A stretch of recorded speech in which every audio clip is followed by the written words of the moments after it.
యూదుల రక్షణకై రాజు శాసనము మార్చి ఎస్తేరు ఆశను తీర్చిన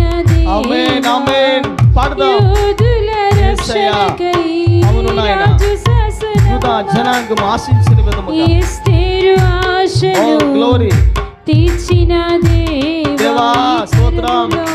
గ్లోరీ గ్లోరీ గ్లోరీ ఆలకించవా